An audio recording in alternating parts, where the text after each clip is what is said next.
কোনো রকম ঝামেলা ছাড়াই এখন কেক বানানো হাতের মুঠোয়। রেসিপি বেশি কিছু না জানলেও চলবে। চলো দেখে নেওয়া যাক।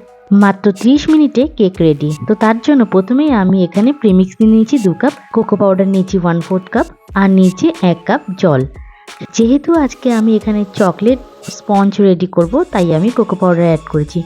নর্মালি ভ্যানিলা ফ্লেভারের যদি তোমরা স্পঞ্জ রেডি করো, তাহলে যেরকম প্রিমিক্স আছে শুধুমাত্র জল আর সামান্য একটু রিফাইন্ড অয়েল ইউজ করলেই রেডি।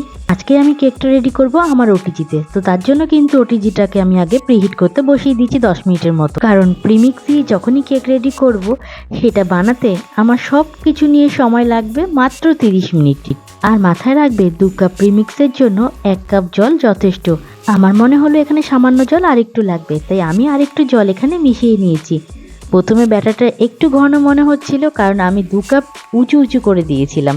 কেকের ব্যাটার যদি ঠিক মতো না মেজারমেন্ট নিয়ে করা হয়, তাহলে কিন্তু গন্ডগোলের ওপর গন্ডগোল হবে।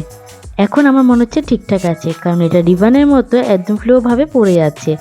আর এর আগে ছিল একদম ঘন, তো সেটা করলে খুবই অসুবিধা হতো। এখন আমাদের এর মধ্যে দিতে হবে সামান্য একটু রিফাইন্ড অয়েল। তবে মনে রাখতে হবে রিফাইন্ড অয়েল যেটার মধ্যে কোনো গন্ধ যেন না থাকে। আমরা যে কুকিং অয়েলটা ইউজ করি সেটাই যথেষ্ট।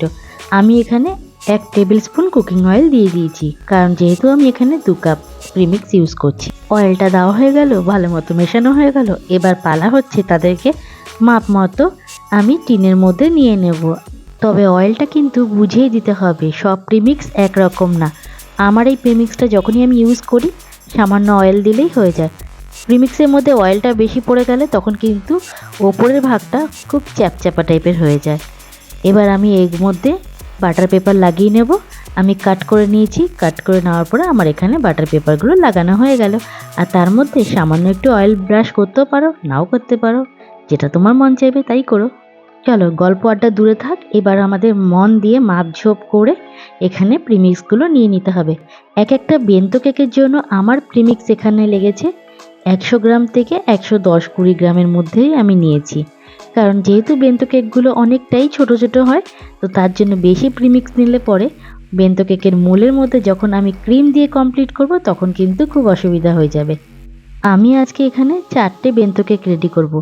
আমার 4টে বেন্তো কেকের এখানে মেজারমেন্ট আমি 2 কাপের মতো প্রিমিক্স নিয়ে রেডি করতে গেছিলাম। তো দেখলাম আমার কিছুটা প্রিমিক্স এখনও রয়ে গেছে, তো সেটা দিয়ে একটা 1/2 পাউন্ড কেক হয়ে যাবে। আমি সেটা দিয়েই আর একটা ছোট্ট 1/2 পাউন্ড কেকও রেডি করে নিচ্ছি। সেটা ভিডিওর মধ্যে আনিনি, কেন যেটা সাইড রোলে কাজ করছে ও সাইডেই থাক। ইতিমধ্যে টং করে একটা আওয়াজ হলো, বুঝে গেলাম যে আমার কিন্তু ওটিজিতে 10 মিনিট কমপ্লিট হয়ে গেছে। এখন কিন্তু এগুলোকে ভালো করে ট্যাপ ট্যাপ করে নেব, নিয়ে ওটিজির মধ্যে দিয়ে দেব। আর তোমাদের সাথে দেখা হচ্ছে প্রায় 20 থেকে 25 মিনিট পরে। বেন্তো কেক তো চোখের নিমেষেই কেক রেডি। চলে আসলাম কেকটা নিয়ে। আমার কেকগুলো পুরোপুরি রেডি হয়ে গেছে। দেখো কি সুন্দর হয়েছে, আর উপরটা একদম চিপচিপা হয়নি। এই কারণেই অয়েলটা বুঝে শুনেই দিতে হবে, কারণ সব কোম্পানি একরকম হয় না। তো তোমাদের সাথে আমি ট্যাপ ট্যাপ করেও দেখাচ্ছি, আর নিচ থেকে বাটার পেপারটাও পরে সরিয়ে দেব। তো ভিডিওটা তোমাদের যদি ভালো লাগে তো প্লিজ লাইক, শেয়ার, সাবস্ক্রাইব। যারা যারা এখনও অবধি আমার চ্যানেলটাকে সাবস্ক্রাইব করনি, তারা প্লিজ প্লিজ প্লিজ সাবস্ক্রাইব করে নিও। আর তার সাথে বেল নোটিফিকেশনটাও তোমরা প্রেস করে দিও, যাতে আমি কোনো ভিডিও ছাড়লে সবার আগে নোটিফিকেশন তোমাদের কাছে চলে যায়। আর যারা এই ভিডিওটা ফেসবুকে দেখবে, প্লিজ আমার চ্যানেলটাকে ফলো করে দিও। কেকটা কিন্তু খুবই স্পঞ্জি হয়েছে আর খুব সুন্দর হয়েছে। এত ছোট লাগছে, কিন্তু যখন আমি বেন্তো কেকগুলো রেডি করি তখন কিন্তু খুব কিউট লাগে। তো তোমরা তো দেখেই নিলে, কোনো তামঝাম ছাড়াই প্রিমিক্স দিয়ে কিভাবে তোমরা বাড়িতে ইজিভাবে কেক বানিয়ে নিতে পারবে। আর ক্রিম কি করে বিট করতে হয় তার ভিডিও তো অলরেডি আমার চ্যানেলের মধ্যে পোস্ট করাই রয়েছে, তোমরা সেটাও দেখে নিতে পারো। কেকগুলো কিন্তু এখনও পুরোপুরি ঠান্ডা হয়নি, তাই আমি একটু প্লেটিং করে নিচ্ছি, ভালো করে ঠান্ডা করে নিচ্ছি। তারপরে এই কেকগুলোকে আমি ফয়েল র্যাপ দিয়ে র্যাপ করে রেখে দেবো। যখন আমার যেরকম লাগবে তখন বের করে ব্যাস ইউজ করো। তোমরা কিন্তু অবশ্যই আমাকে কমেন্ট করে জানিও এই চটজলদি প্রিমিক্স দিয়ে কেক বানানোর রেসিপিটা তোমাদের কেমন লাগলো।